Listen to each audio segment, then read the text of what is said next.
เป็นอย่างเฮียนยิงแอดใน YouTube มันคือบ่คือหน้าต่างที่ตัวเองกำลังกดกำลังคลิกอยู่เป็นอย่างคือต่างกันมันปกติเลยเจ้าตั้งแต่ตุกตาเฮียนเรื่องยิงแอดแล้วก็เป็นเรื่องนี้มานะ Facebook นี่นะมันเปลี่ยนตลอดเปลี่ยนเล็กเปลี่ยนน้อยมันจะค่อยๆเปลี่ยนไปแต่มันจะเปลี่ยนตลอดมันบ่คือเก่าแต่ถ้าหากว่าเป็นไผที่แบบเป็นมือใหม่จ๋าเลยแล้วบ่ฮู้เรื่องแอดเลยแล้วไปแบบเข้าไปปุ๊บนะหน้ามันจะบ่คือกับทีคอมของเจ้าที่มันเป็นเรื่องปกติแต่ถ้าคือตุกตานี่อยู่ในวงการแอดมาอยู่แล้วเนาะมันเปลี่ยนเล็กเปลี่ยนน้อยเฮาฮู้ว่าอ๋อมันเปลี่ยน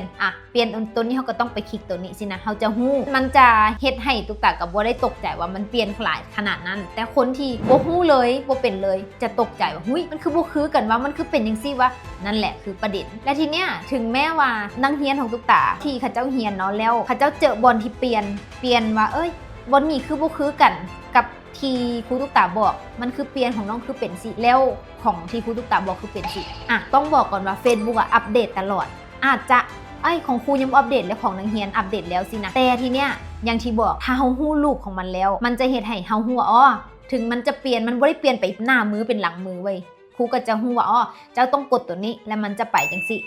ทีเนี้ยมันก็จะเฮ็ดให้นักเรียนโอเคแก้ปัญหาได้ไปทีละจุดที่เขาเจ้าบ่เข้าใจอันนี้ก็คือข้อดีของการที่เวลาที่เฮาเรียนเรื่องยิงแอดและเฮามีโค้ดมีครูนะเฮาทักมาถามเวลาที่เฮาบ่เข้าใจมันก็จะเฮ็ดให้เฮานี่ผ่านจุดที่เฮาบ่เข้าใจนั้นไปได้ทุกๆครั้งที่เฮาเจอทีเนี้ยต้องบอกก่อนว่ามันบ่ได้จบแค่ว่าเฮ้ย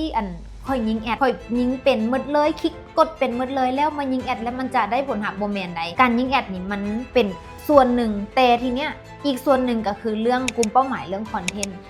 ต์เนี่ยเป็นสิ่งที่สำคัญตุกตาให้อันดับหนึ่งเลยคอนเทนต์ดีถึงยิงแอดห่วยก็จะให้เจ้าได้เงิน เข้าใจในจุดนี้บอกแต่ถ้าหากว่าคอนเทนต์ห่วยแต่เจ้ายิงแอดโคตรเก่งเลยเจ้าขบวนได้เงินนะตุกตาให้ความสำคัญอันดับแรกคือเรื่องคอนเทนต์สิ่งที่2คือเรื่องกลุ่มเป้าหมายเจ้าต้องรู้ว่ากลุ่มเป้าหมายเจ้าเป็นไผแม่นหยังเขาเจ้าต้องการหยังเขาเจ้าต้องการสื่อสารแบบใดกับเจ้าเขาเจ้าอยากเห็นอย่างในสิ่งที่เจ้าขายเจ้าต้องรู้เรื่องพวกนี้และกลุ่มเป้าหมายที่อยู่ในแอดนำสิ่งพวกนี้ความจริงตุกตาว่าไปหลายแล้วเนาะว่าไปตลอดแต่ว่าคนบางคนเขาเจ้าก็ยังบ่เข้าใจเพราะว่าบางทีเฮายังบ่ได้เจอหน้างานหรือเฮายังบ่ได้เห็นข้อที่สิ่งนี้มันแตกออกมาเป็นแพทเทิร์น1 2 3 4มันเป็นจังได๋เฮาบ่เข้าใจมันก็เลยเฮ็ดให้หลายๆครั้งที่ยิงแอดไปแล้วค่าแอดแพงสินะจำเป็นบ่ที่ต้องเรียนถ้าเป็นไผที่คิดว่าเอาตัวเองรอด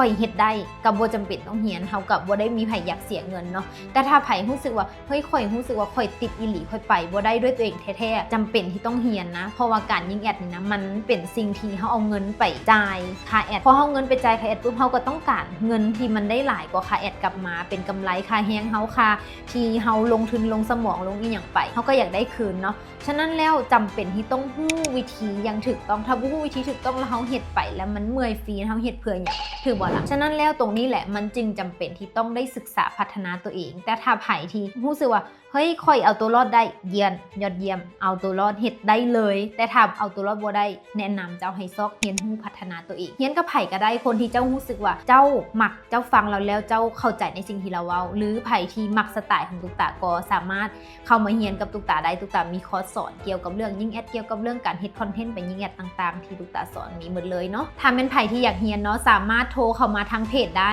ที่ตุกตาขึ้นให้นี่หรือว่าทักเข้ามาทางเพจได้เลยเดี๋ยวให้แอดมินอธิบายให้ฟังว่าคอร์สเรียนเป็นจังไหนแบบใดเนาะสนใจพิมพ์คำว่าสนใจใต้คลิปนี้หรือว่าทักเข้ามาได้เลยแล้วเจอกันในคอร์สสบายดี